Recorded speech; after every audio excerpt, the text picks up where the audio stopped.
So today, in a bit of a twist, we're going to talk about monetizing soft skills. How's that for a mouthful? Ann Taylor is the founder of Directors Coaching. She joins us now to talk about her latest book, her newest book, her new book called Soft Skills, Hard Results, a practical guide to people skills for analytical leaders. She joins us from London, England. Hello there. Hello, Bruce. Thanks for having me. What do you mean by soft skills? I think I know what you mean, but what do you actually mean? Soft skills are the people skills that you use when you're interacting in everyday life, whether it's at work or home. It's how you interact with people that matters in getting your results. We talk a lot about the war for talent, and we talk a lot about the innovation economy. What are the, 2 or 3 most important soft skills that are most relevant in the marketplace today? The first I would say is listening. What? What did you just say? Sorry, I was on my phone. What? Exactly. Yeah. It's listening. It's actually hearing what people are saying so that you understand where they're coming from rather than hearing what they're saying so you can respond. The other big thing is knowing yourself well, knowing what you're bringing to every interaction. If you always are happy and upbeat, you might not realize that someone you're talking to is going through a down period in their life or might be suffering grief. So it's knowing some of your preferences and tendencies that you're bringing to that discussion. You believe that the better one is at these soft skills, the more money that they may make. And that really, I know that's not the reason you wrote the book, but given that this is a show about money, that's kind of our vested interest. Why do you hold that belief? Well, it's interesting because it is actually about making money. I wrote this book for my coaching clients who sometimes are so task-driven that they forget about the human element, the interaction part. And when they do the interaction part well with their staff, with their colleagues, with their bosses, they actually have a chance of making more money. They get more out of their teams, they're more productive, they have a chance of differentiating themselves and getting a promotion versus a colleague or a peer. You outline a process in this book which begins with data, both existing data and harvesting new data as it relates to you, the individual. How do you go about finding that data? Is it like an MRI, a brain scan, an X-ray, Google Analytics? Do you have someone follow you around with a tape recorder? How do you get that data? It's there every day. So if you're someone that works in an organization, you probably have done a performance review. So there's a bunch of data already. Mm-hmm. You can also look at any assessments you've done. So if you're a professional, often they'll take you on leadership courses. So you would have done assessments. There's also stuff that your friends and family tell you. Bruce, you're really efficient. You're always well organized. That's a piece of data about yourself that you are bringing to every interaction. So it's everywhere you look if you start just being more self-aware. Another neat thing I do say in the book is one that was shared with me by a fellow named Jack Wood, and it's the personal illustrative narrative. It's writing your life story and looking at what are the patterns and thoughts behind your life story, and that's data as well. You also write about adapting authentically. What does that mean? When I work with clients, they're always like, I don't want to be someone else. I don't want to put on a mask, which is great. I don't want people to either. That's tiresome. So how do you recognize that there's someone else across the desk from you that has all of their own stuff going on? You have all of your own stuff going on. How do you relate to them well, still being true to yourself?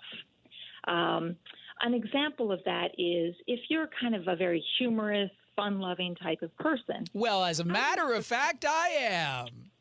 You are. That's where I got the example. Uh-huh. If you know that about yourself, and someone else might not be that same disposition, how do you kind of temper it maybe if you're having a conversation with them about something important? Or maybe you decide to play it up in hopes of making it a lighter conversation for them. It's about using the elements of yourself a bit more skillfully.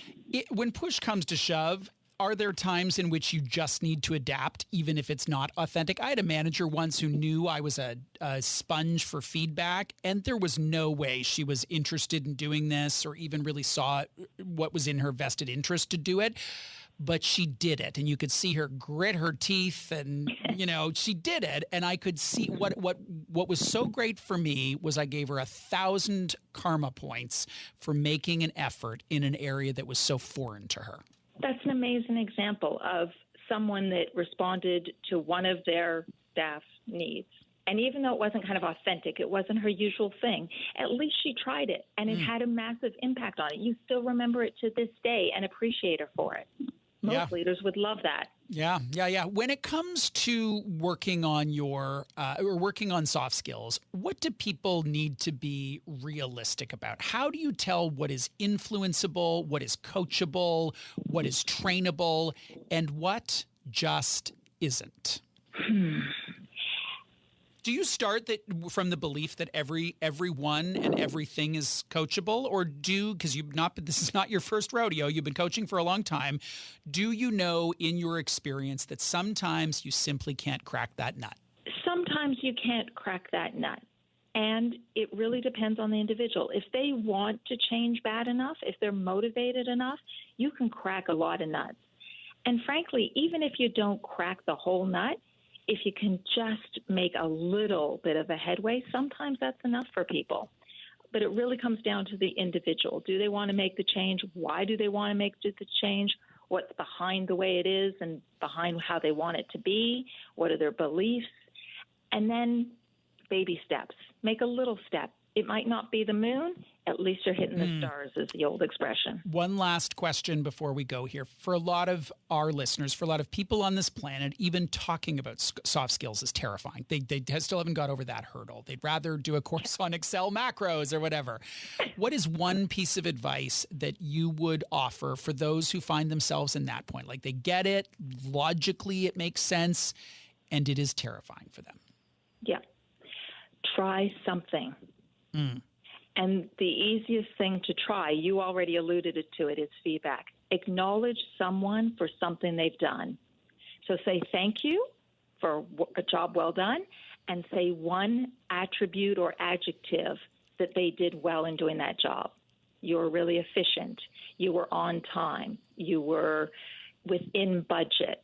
Give them a behavior, a skill, or an attribute of themselves that they exhibited in doing that job. It's very practical. I love how low the bar that you took, but for some people that would be a stretch. That's great. And thank you so much for joining us, and best of luck with your book. Thanks very much, Bruce. Ann Taylor, founder of Directions Coaching. She is the author of Soft Skills, Hard Results, a practical guide to people skills for analytical leaders. And our reason for talking about this is we want you to have some more Moolala.